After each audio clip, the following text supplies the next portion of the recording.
so off today. Hello everyone and welcome back to my channel. I lost my little screen protector. It's somewhere here. I cannot find it. I just dropped it. I had it and I just dropped it. I also forgot my glasses, so we'll see how I'm gonna read. But before that, I wanted to share. I'm wearing my ears, my Disney ears. But yesterday, I wanted to share it. We went to Animal Kingdom, and I don't know if you guys remember, because I remember mentioning in a video. I was doing a reading when I mentioned that Adriana was in a Disney session, that she was working on a Disney session, a recording studio. She was actually doing something for it was a group, and they sang for Animal Kingdom's big 25-year anniversary, or is it 50? Disney's 50. It was for Animal Kingdom. So we recently got the annual passes for Disney, and ended up, we've been trying to go at least once a week. So yes, add to the crazy schedule, but we're trying to make time for the girls and just family time. So yesterday we went to Animal Kingdom. Out of all parks, we went to Animal Kingdom. We actually switched, and we were gonna go to regular whatever Disney Magic Kingdom, and we switched on the last minute to go to Magic Kingdom. When we got to Magic Kingdom, they were like, nope, you had reservations for Animal Kingdom, you have to go over there because we're not gonna let you in here. So it was a lot of chaotic, but it was worth it at the end. So as we're going to Animal Kingdom, we're trying to figure out, should we go in or just scan our ticket and go back to regular Disney, the Magic Kingdom. And so we ended up, we're just like, yeah, let's just stay here. Let's see if we could ride something new, or I don't know, just walk around. And by this time, the park closes at 8. And we're kind of like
car's been doing this kind of rattling sound. It's off. It's completely off, and it still wants to like rattle.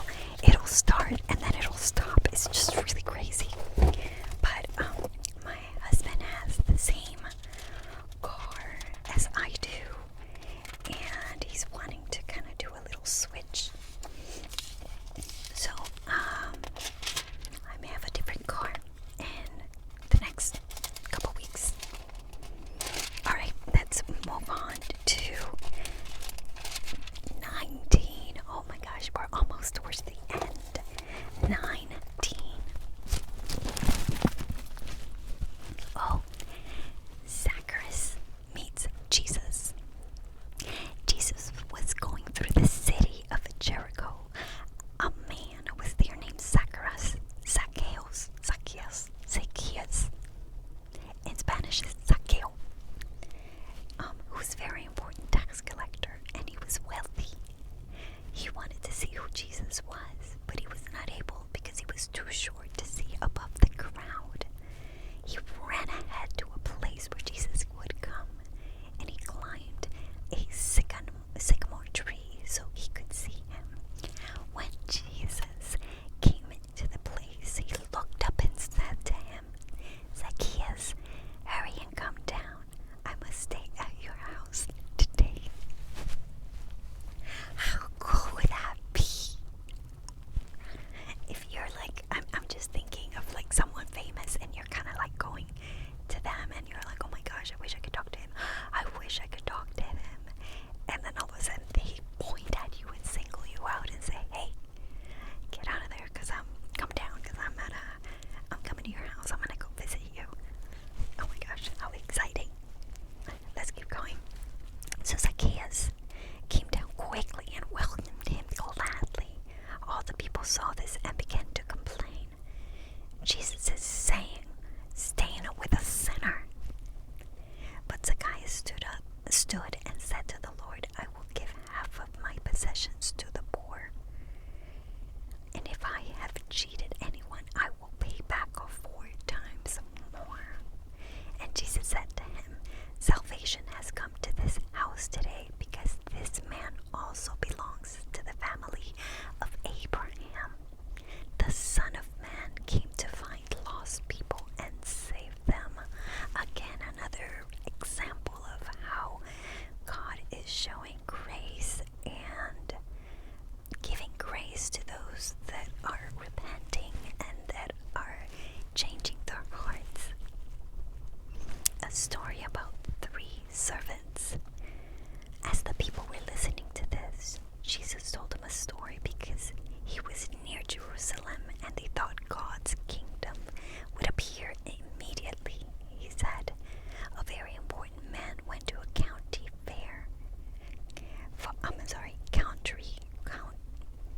country far away to be made a king and then to return home. So he called 10 of his servants and gave a coin to each servant. He said, 'Do business with this money until I get back.' But the people in the kingdom hated the man, so they sent a group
were standing by, take the coin away from this servant and give it to the servant who earned 10 coins. They said, But sir, that servant already has 10 coins. The king said, Those who have will be given more, but those who do not have anything will have everything taken away from them. Now where are my enemies who didn't want me to be king? Bring them here and kill them before me. Alright. Here I was thinking maybe it was a good story about leaving, Okay, let's see what Jesus says. I decide. Jesus enters Jerusalem as a king. After Jesus said this, he went on towards Jerusalem. Jesus went near Bethphage and Bethany, down near the hill called Mount of Olives. He sent out 2 of his fellow followers. He said, Go to the town you can see there. When you enter it, you will find a colt tied there, which no one has ever ridden. Untie it and bring it here to me. If anyone asks you why you are untying it, say that the master needs it. The 2 followers went into town and found the colt just as Jesus had told them. As they were untying it, its owner came out and asked the followers, Why are you untying our colt? The followers answered, The master needs it. So they brought it to Jesus. They threw their coats on the colt's back and put Jesus on it.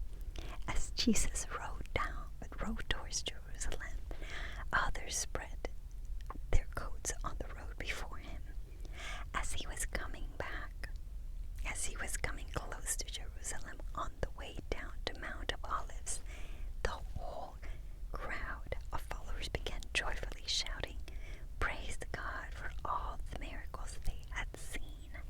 They said, God bless the King who come in the name of the Lord. There is peace in heaven and glory to God. Some of the Pharisees in the crowd said to Jesus, Teacher, tell your followers not to say these things. But Jesus answered, I tell you, if my followers didn't say these things, then the stones would cry out. Jesus cries for Jerusalem. As Jesus came near Jerusalem, he saw the city and cried for it, saying, I wish you knew today what would bring you peace, but now it's hidden from you. The time is coming when your enemies will build a wall around you and will hold you in on all sides. They will destroy you and all your people, and not one stone will be left on another. All this will happen because you did not recognize the time when God came to save you. Jesus goes to the temple. Jesus went into the temple and began to throw at people who were selling things there. He said, It is written in the scriptures, My temple will be a house of prayer, but you have changed it into a hideous for robbers. Jesus taught in the temple every day. The leading priests, the experts on the law, and some of the leaders of the people wanted to kill Jesus.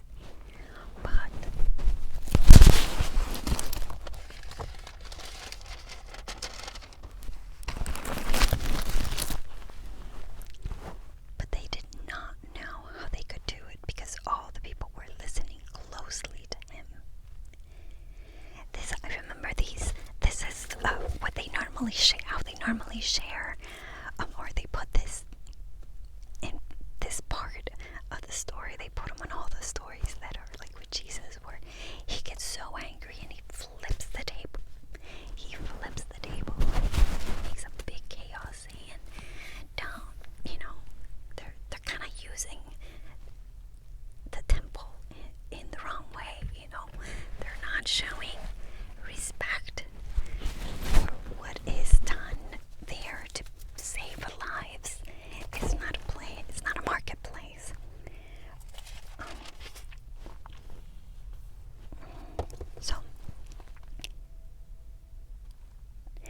careful that you are motivated to attend church to worship and get to know God better. We can become like the people in this chapter if we attend church in order to meet business contact.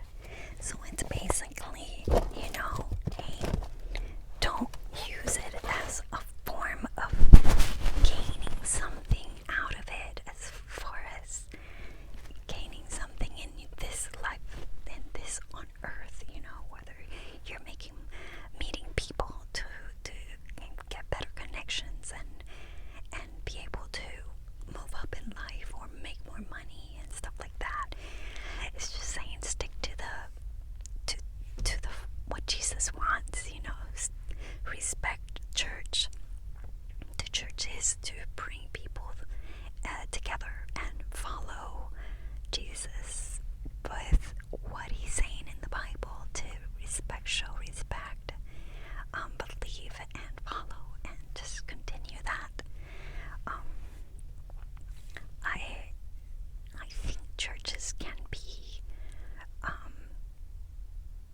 I think again, by human nature, their sinful nature, some churches can get out of hand, whether it's out of hand with their productions or out of hand with, I don't know, focus too much on the music or focus too much on this or that.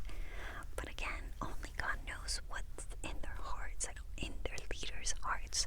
So today I wanted to pray for not only just you guys, but pray for those leaders that are in the church, for leaders that, youth leaders that are helping raise young children, the teachers, anybody that has an involvement in church, to help someone else grow in their faith.